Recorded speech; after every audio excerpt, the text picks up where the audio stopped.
Have you ever spoken to a British person and thought to yourself, what on earth are they going on about?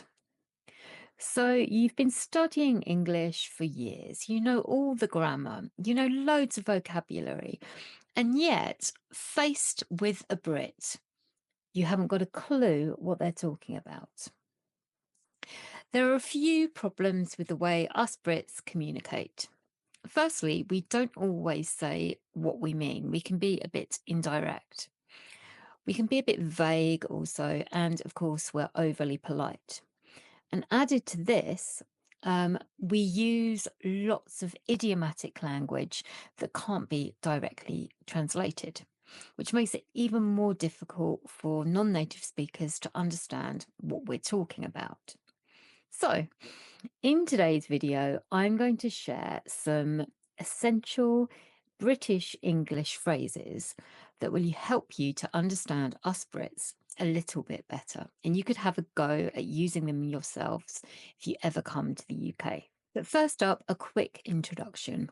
I'm Jo, and I work with people who speak English as a second plus language, focusing on conversation skills. If you're interested in finding out more about my classes, you can find out more in the description below. So, the first British English phrase that we're going to look at today is do you fancy? But when you hear this, it will sound more like do you fancy? Do you fancy a cup of tea? Do you fancy going for a walk? Do you fancy meeting up next weekend? Do you fancy, do you fancy means would you like to or do you want? Do you fancy doing something this evening? Do you fancy going to the pub? Actually, do you fancy a coffee? As long as you're paying. So, do you fancy coming down and joining us on the march? I'll have to go there. Okay.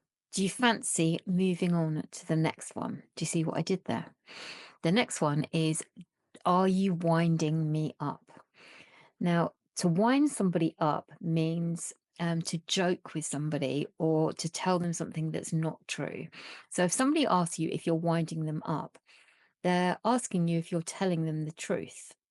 For example, you might say something like, we have to work this Sunday, and the other person might say to you, are you winding me up? It's kind of unbelievable. Or another example, I won £1,000 on the lottery, and somebody who didn't believe you might say, are you winding me up? Are you for real?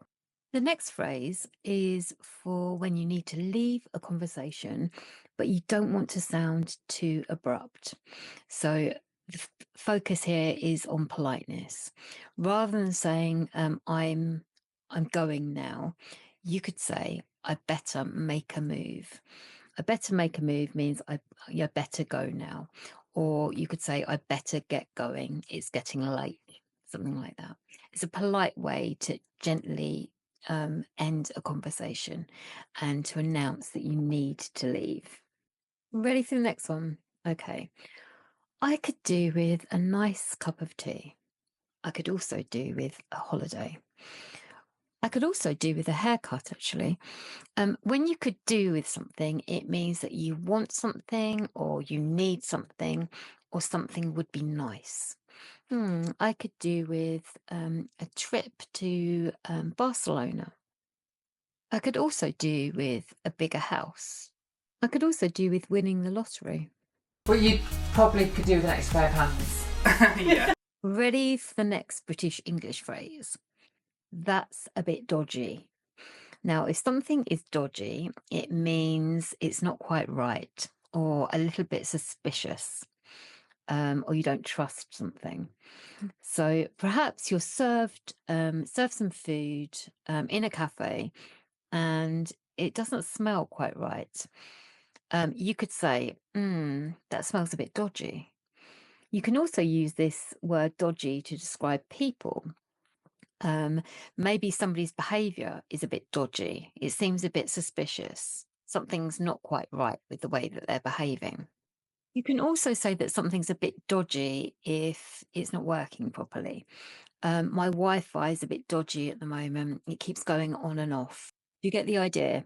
Dodgy means suspicious, unsafe, not quite right, or not working. And then they got into all kinds of dodgy businesses. Next up, I need to go to the shops to pick up some bits and bobs. What on earth are bits and bobs? Well, bits and bobs is a way of saying stuff. It's a way of talking about things, but without being specific. So you don't want to bore the person by saying, I need to go to the shop to get some milk, some eggs. You just say bits and bobs. I need to get some stuff from the shop. Or I need to pop home and pick up a few bits and bobs before I go to work. Or if it's a reminder to water the plants or to call my grandma or to kind of do these little bits and bobs. And then I think it's just going to be one of those days where I end up doing random bits and bobs. This afternoon, I'm going to have a nose around that new shop in town. If you have a nose, it means that you're going to have a look, or it could mean that you're going to do something that's a bit nosy. I had a quick nose around her desk to see if I could see the paperwork. So having a nose doesn't involve getting a new nose. It just means having a look or being a bit nosy. Have a look and have a nose around and see what's there. Have you ever heard a British person say that something is a bit of a faff? By the way, meet Gizmo, my cat. She sometimes joins us for lessons. If something is a bit of a faff, it means it's a bit annoying, it's a bit time consuming, and it's a bit of a pain in the arse, to be honest. You could say something like, organising the work Christmas do is a bit of a faff. It takes up lots of time, and you'd rather not do it. Let's be honest, it's a bit of a faff. The next phrase is for when somebody's feeling a bit lazy. They can't be bothered to do something, or you could also say you can't be asked to do something. Asked is more informal, it's slang. If you can't be bothered, that's not formal, but kind of less informal. I can't be asked to go out and do the shopping. I think I'll wait till tomorrow.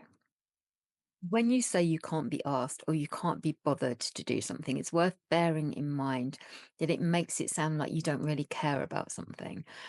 So be careful how you use it, as otherwise you might offend somebody.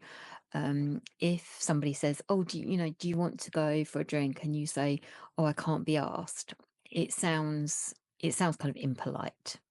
I can't be bothered to do this, it seems like too much effort. So, ready for the last British English phrase for today. You've done really well to get this far. Excuse me. The last phrase that I've got today is it's all gone pear-shaped. And when things have gone pear-shaped, it's not good. Going pear-shaped means going quite badly wrong. Maybe imagine a scenario at work. You planned a presentation, but the computer's not working, the client's late, then your boss spills coffee all over your shirt, and everything's gone pear-shaped. Now this is where things went a little bit pear-shaped.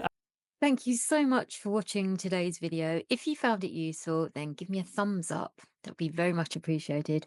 Or even better, subscribe to my channel for more English lessons. Also, if you're interested, I'm going to put a free PDF to download on my website, which will go through all the phrases that we've looked at today. I'll put the link to my website in the caption below. Okay, it was great to see you all, and I will see you next time. Take care. Bye.